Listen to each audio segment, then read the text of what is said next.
안녕하세요. 오늘 저희 청취자분과 함께 좀 깊이 파고들 자료는요.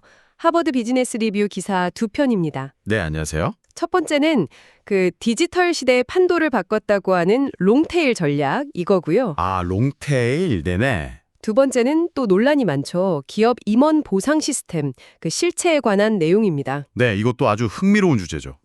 이번 분석을 통해서 이 두 기사가 던지는 핵심 메시지를 좀 뽑아내고요. 네.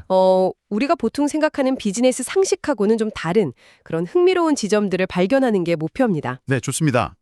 넷플릭스가 어떻게 그 옛날 비디오 대여 시장을 뒤흔들었는지, 또 임원들의 그 막대한 연봉이 정말 성과랑 직결되는 건지 그 속사정을 한번 들여다보겠습니다. 바로 시작해볼까요? 네, 그러시죠. 먼저 롱테일 이야기부터 해보죠. 이게 다니엘 골드스타인하고 도미니크 골드스타인 이분들 글인데요. 디지털 기술이 마케팅이랑 수익 모델을 어떻게 바꿨는지 이걸 보여주는 기사입니다. 특히 그 넷플릭스 초기 모델 있잖아요. DVD 우편으로 빌려주던 거. 아, 네. 그게 아주 대표적인 사례죠. 그게 사례로 등장하더라고요. 네. 핵심은 이거예요. 그 기존의 블록버스터 같은 오프라인 비디오 가게는요. 매장 크기가 한정되어 있잖아요. 그렇죠. 진열 공간이 뭐. 네, 그러니까 잘 팔리는 소수의 인기작, 히트작 위주로만 진열할 수밖에 없었어요. 물리적인 한계죠. 네. 근데 넷플릭스 같은 디지털 플랫폼은 이런 물리적 공간 제약이 아예 없죠. 뭐 서버 용량만 있으면 되니까요. 유통 비용도 거의 없고요. 그렇죠. 물류 창고에서 그냥 보내주면 되니까. 네. 그러다 보니까 이론상으로는 정말 무한대에 가까운 상품들, 그러니까 아주 소수만 찾는 그런 비주류 영화나 오래된 고전 영화 같은 이른바 틈새 상품들까지 전부 목록에 올릴 수 있게 된 거예요. 아, 그럼 그게 다 돈이 된다는 건가요? 그렇게 인기 없는 것들도? 네, 그걸로도 수익을 낼 수 있게 된 거죠. 이게 바로 그 긴 꼬리, 롱테일 부분에서 수익을 창출한다는 개념입니다. 와, 그러니까 예전에는 그냥 버려졌을 수도 있는 그런 상품들이 디지털 시대에는 중요한 수익원이 될 수 있다. 이런 거군요. 맞습니다. 넷플릭스가 그래서 월정액만 내면 그냥 무제한으로 DVD 빌려볼 수 있게 하면서 이 롱테일을 엄청 공략했잖아요. 네, 그랬죠. 근데 궁금한 게 단순히 상품 목록만 길다고 해서 소비자들이 알아서 그 구석에 있는 영화까지 찾아볼까요? 그건 아닐 것 같은데 기사에서는 추천 시스템이 중요했다고 하던데요? 아, 정확히 보셨습니다. 바로 그게 핵심이에요. 롱테일 전략이 성공하려면요. 단순히 상품 가짓수만 많은 걸로는 부족해요. 네. 소비자들이 그 존재조차 몰랐던 틈새 상품을 어떻게든 발견하고 소비하게 만들어야 하잖아요. 그렇죠. 어떻게 찾아요, 그걸? 그 메커니즘이 바로 추천 시스템이었던 거죠. 이거 뭐 아마존도 마찬가지였고요. 아, 아마존도요? 네, 이 추천 시스템의 힘이 어느 정도였냐면 데이터로도 나와요. 기사를 보면 아마존에서 대여된 DVD 중에 무려 70%가 신작이 아니었어요. 70%나요? 그럼 나머지가 신작이고. 네, 30%만 신작. 근데 당시 오프라인 절대 강자였던 블록버스터는 어땠냐면 신작 비중이 70%였어요. 완전히 반대죠. 와, 70대 30이라니 정말 극적인 차이네요. 넷플릭스는 더 했다고요? 네. 넷플릭스는 자체 분석을 해봤더니 고객이 고른 영화 중에 추천 시스템 통해서 고른 것들의 75%에서 많게는 90%까지가 신작이 아니었어요. 다 과거 작품 목록, 그 백카탈로그에서 나왔다는 거죠. 75에서 90%. 와, 거의 대부분이네요, 그럼. 그렇죠. 이건 추천 시스템이 소비자들을 단순히 인기작만 보게 하는 게 아니라 그 방대한 롱테일의 세계로 성공적으로 이끌었다는 아주 강력한 증거예요. 음. 당신 이런 영화 좋아했네요? 그럼 이런 비슷한 영화도 좋아할 것 같은데요? 이런 식으로 개인화된 추천을 해주니까 소비자들이 숨겨진 보석 같은 영화들을 발견하게 된 거죠. 이야, 정말 흥미롭네요. 결국 기술이 단순히 상품 진열 방식만 바꾼 게 아니라 소비자들의 취향 발견이나 소비 행태 그 자체를 바꿔놓은 거군요. 맞습니다. 그런 셈이죠. 그런데 이 모델에도 어려움은 있었다면서요? 선택지가 너무 많아서 생기는 문제 같은 거요? 아, 네. 그렇습니다. 그 선택의 역설이라고 부르는 현상이죠. 선택의 역설. 네. 고를 수 있는 게 너무 많으면 오히려 결정을 못하고 미루게 되는 경향. 뭐랄까, 프로크라스티네이션이라고 하죠. 하하, 그거 저도 많이 겪는데 뭘 볼까 하고 스크롤만 계속 내리다가 결국 아무것도 못 보고 잠들 때 있잖아요. 네. 다들 경험 있으실 거예요. 콘텐츠 소비 속도 자체가 느려질 수도 있고요. 그리고 또 하나 재미있는 지적이 심리학적인 측면인데요. 심리학적인 측면이요? 네. 추천 시스템이 단순히 내가 과거에 뭘 좋아했는지만 보여주는 게 아니라 내가 어떤 사람이 되고 싶은지 뭐 그런 이상적인 자아상 같은 걸 건드릴 수도 있다는 거예요. 이상적인 자아상. 좀 더 구체적으로 설명해 주실 수 있나요? 예를 들면 이런 거죠. 추천 목록에 평소에 저거 한번 봐야 하는데 했던 고전 명작이나 좀 어려운 예술 영화, 다큐멘터리 같은 게 뜨면 네네. 맞다. 나 이런 거 보는 교양 있는 사람이지 하면서 일단 나중에 볼 목록 같은 데 추가는 해두는 거죠. 아, 찔리는데요. 근데 기사에서도 꼬집어요. 막상 금요일 밤에 피곤한 몸으로 소파에 딱 앉으면 잉마르 베리만의 그 심오한 제7의 봉인보다는 그냥 로버트 드니로 나오는 가벼운 코미디, 미트 페어런츠 2 이런 거에 손이 간다는 거죠. 아, 정말 공감되네요. 제 언젠가 볼 영화 목록만 계속 쌓여가거든요. 결국 우리의 이상과 현실 사이의 간극을 딱 보여주는 예시네요. 그렇죠. 추천 시스템이 그 간극을 어떻게 다루느냐, 그것도 또 다른 과제가 될 수 있겠죠. 그렇군요.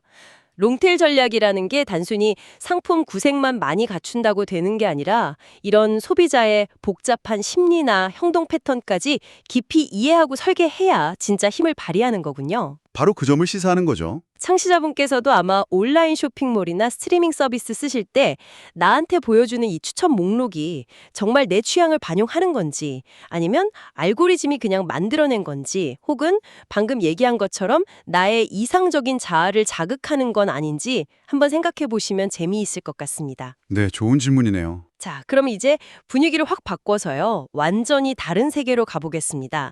기업 임원들의 그 천문학적인 연봉, 이게 과연 그만한 값어치를 하는 걸까 하는 문제인데요. 네, 아주 뜨거운 감자죠. 스티븐 오번하고 데이비드 영이라는 분이 쓴 임원 보상 제도는 왜 실패하는가? 라는 제목부터가 상당히 도발적인 기사입니다. 네, 제목부터가 그렇죠. 이 기사의 거의 북탄 선언 같은 핵심 주장은 이겁니다. 겉으로 보기에는 성과에 따라서 보상이 결정되는 것처럼 포장되어 있지만 실제로는 대부분 기업에서 임원 보상하고 회사 성과 사이의 연결고리가 아주 약하다는 거예요. 연결고리가 약하다. 네, 이 저자들이 1995년부터 2004년까지 무려 10년 동안 미국 상장 기업의 70%에 달하는 엄청난 데이터를 분석했어요. 와, 10년에 70%면 정말 방대한데요? 그렇죠. 근데 그 결과가 좀 충격적이에요. 회사 가치가 1% 오를 때 임원 개인이 실제로 손에 쥐게 되는 부의 증가분은 예상보다 아주 훨씬 적었다는 겁니다. 훨씬 적었다. 어느 정도 수준이었길래요? 기사에서 임원 자산의 민감도라는 개념을 쓰던데 이게 좀 생소하게 들릴 수도 있을 것 같아요. 쉽게 설명해 주실 수 있을까요? 네. 민감도는 말 그대로예요. 회사 가치가 변할 때 임원의 총자산이 얼마나 민감하게 따라서 변하느냐, 이걸 보여주는 지표인데요. 네. 예를 들어서 민감도가 1이다. 그러면 회사 가치가 1% 오르면 임원 자산도 똑같이 1% 늘어난다. 이런 의미겠죠. 아, 네. 직관적이네요. 그런데 분석 결과가 어땠냐면요. 임원 전체 자산을 구성하는 요소 중에 약 4분의 3, 그러니까 75% 정도를 차지하는 게 미래 예상 보상이에요. 앞으로 받게 될 급여, 보너스, 연금, 기타 혜택 이런 걸 현재 가치로 다 환산한 거죠? 네, 미래에 받을 돈, 이 부분의 민감도는 고작 0.08%에 불과했습니다. 0.08%요? 그건 거의 0 아닌가요? 회사 주가가 오르든 내리든 앞으로 받을 돈의 가치는 거의 변동이 없다는 뜻이네요. 거의 영향을 안 받는다는 거예요. 나머지 25%는 뭐냐면 임원이 현재 가지고 있는 자기 회사 주식이나 스톡 옵션인데요. 아, 그건 좀 다르겠죠. 네, 이 부분의 민감도는 1.56%로 상대적으로 높았어요. 회사 가치가 오르면 이 부분의 가치는 비교적 정직하게 오르면 편해죠. 그래도 1.56이면 아주 높다고 보긴 좀. 그렇죠. 근데 문제는 이 두 가지를 다 합쳐서 계산한 임원 개인의 총 자산 민감도, 이게 평균 0.43%에 불과했다는 겁니다. 0.43%? 자, 그럼 정리해보면요. 회사가 정말 잘 돼서 기업 가치가 10%나 올라도 임원 개인의 전체 자산은 평균적으로 고작 0.43%, 아니죠. 4.3% 증가하는데 그친다는 거네요? 네, 맞습니다. 10% 오를 때 0.43%니까 4.3% 맞네요. 주중합니다. 이게 정말 성과 연동 보장이라고 말할 수 있는 건지 저자들은 이 수치가 너무 낮다고 보는 거겠죠, 상영이? 바로 그겁니다. 저자들은 이 0.43%라는 수치가 임원들한테 우리 회사 가치를 팍팍 높여야겠다, 이런 강력한 동기를 부여하기에는 턱없이 부족하다고 주장하는 거예요.